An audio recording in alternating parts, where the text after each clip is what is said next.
27 years old, I left a very demanding job in management consulting for a job that was even more demanding, teaching. I went to teach 7th graders math in the New York City public schools. And like any teacher, I made quizzes and tests, I gave out homework assignments. When the work came back, I calculated grades. What struck me was that IQ was not the only difference between my best and my worst students. Some of my strongest performers did not have stratospheric IQ scores. Some of my smartest kids weren't doing so well. And that got me thinking. The kinds of things you need to learn in 7th grade math, sure, they're hard. Ratios, decimals, the area of a parallelogram. But these concepts are not impossible.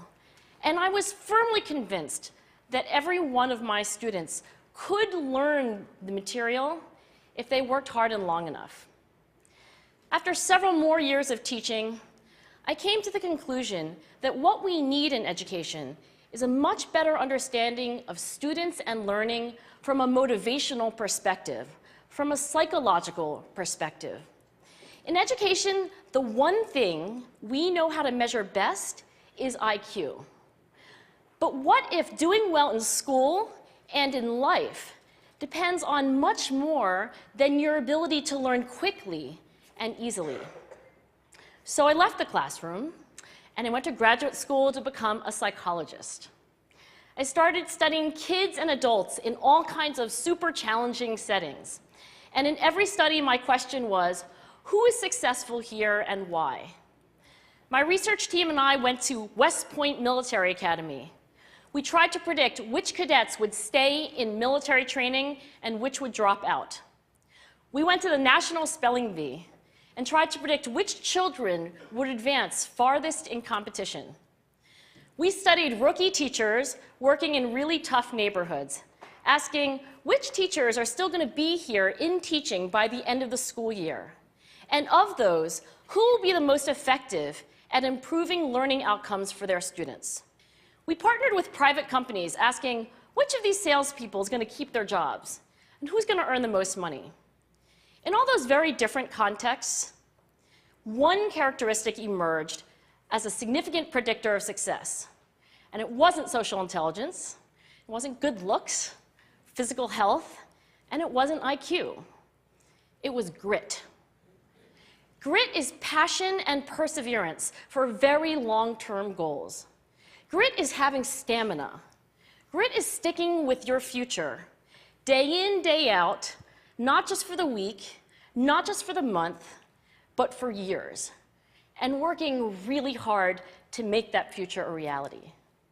Grit is living life like it's a marathon, not a sprint. A few years ago, I started studying grit in the Chicago public schools.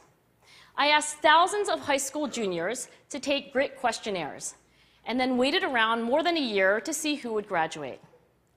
Turns out that grittier kids were significantly more likely to graduate, even when I matched them on every characteristic I could measure, things like family income, standardized achievement test scores, even how safe kids felt when they were at school.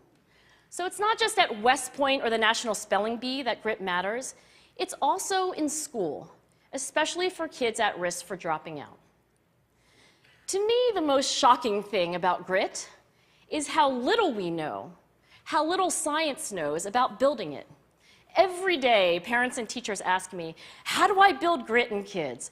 What do I do to teach kids a solid work ethic? How do I keep them motivated for the long run? The honest answer is, I don't know. What I do know is that talent doesn't make you gritty. Our data show very clearly that there are many talented individuals who simply do not follow through on their commitments. In fact, in our data, grit is usually unrelated or even inversely related to measures of talent. So far, the best idea I've heard about building grit in kids is something called growth mindset. This is an idea developed at Stanford University by Carol Dweck, and it is the belief that the ability to learn is not fixed, that it can change with your effort. Dr. Dweck has shown that when kids read and learn about the brain and how it changes and grows in response to challenge, they're much more likely to persevere when they fail because they don't believe that failure is a permanent condition. So growth mindset is a great idea for building grit, but we need more. And that's where I'm going to end my remarks, because that's where we are. That's the work that stands before us. We need to take our best ideas, our strongest intuitions, and we need to test them. We need to measure whether we've been successful, and we have to be willing to fail, to be wrong, to start over again with lessons learned. In other words, we need to be gritty about getting our kids grittier. Thank you.